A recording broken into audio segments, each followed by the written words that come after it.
సంవత్సరాల తరబడి ఎన్ని మందులు వాడినా మీ మోకాల నొప్పులు తగ్గట్లేదా? ప్రాణ పెయిన్ క్లినిక్ లో అత్యాధునిక చికిత్స.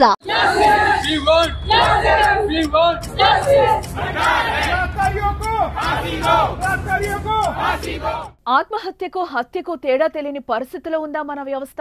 అత్యాచారం జరిగిందని తెలిసి కూడా ఆత్మహత్య చేసుకుందని చెప్పాల్సిన అవసరం ఏమొచ్చింది?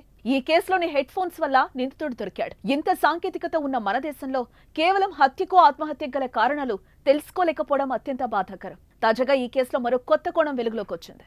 ఈ ఘటనపై పోలీసులు పలు కీలక విషయాలు వెల్లడించారు.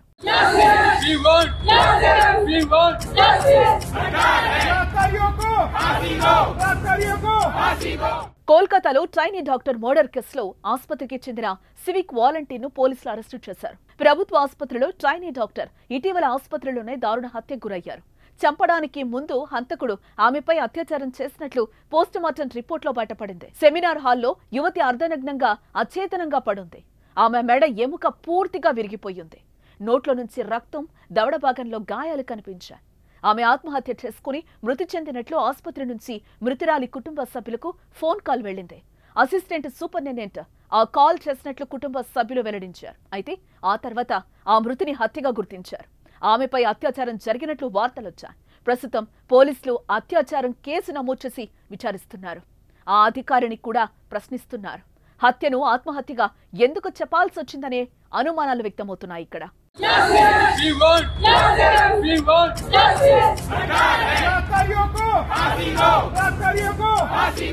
బాధితురాలి కళ్ళు, నోరు, అంతర్గత అవయవాల నుంచి రక్తస్రావం అయినట్లుగా పోస్టుమార్టం రిపోర్టులో వెల్లడైంది. ఇతర భాగాల్లో కూడా గాయాలున్నట్లుగా తేలింది. అయితే వైద్యురాలిని మొదట హత్య చేసి ఆ తర్వాత నిందితుడు అత్యాచారానికి పాల్పడి ఉంటాడని మరో పోలీస్ అధికారి వెల్లడించారు. నిందితుడు సంజయ్ రాయ్ దర్యాప్తు సమయంలో ఎటువంటి పశ్చాత్తాపం వ్యక్తం చేయకపోగా తనను ఉరి తీయాలనుకుంటే తీసుకోవాలంటూ ఎదురు చెప్పినట్లు పోలీసులు చెప్తున్నారు. అతడి ఫోన్ నిండా అశ్లీల వీడియోలున్నట్లుగా తెలుస్తోంది. అతడికి ఇప్పటికే 4 పెళ్లిళ్లు జరిగినట్లుగా కూడా సమాచారం.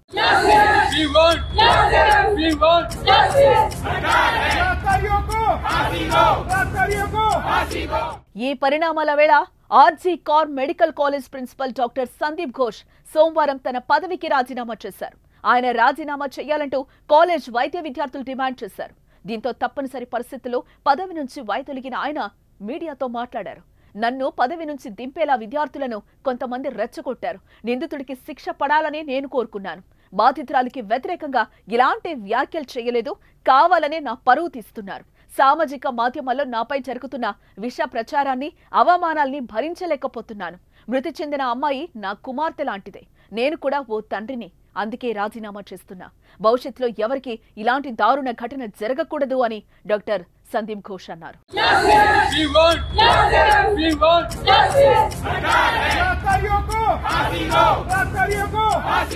మీ బిజినెస్ ఏదైనా మీ ఊర్లో ప్రమోషన్ చేయాలంటే అది సుమన్ టీవీతోనే సాధ్యం. ఇప్పుడే సంప్రదించండి.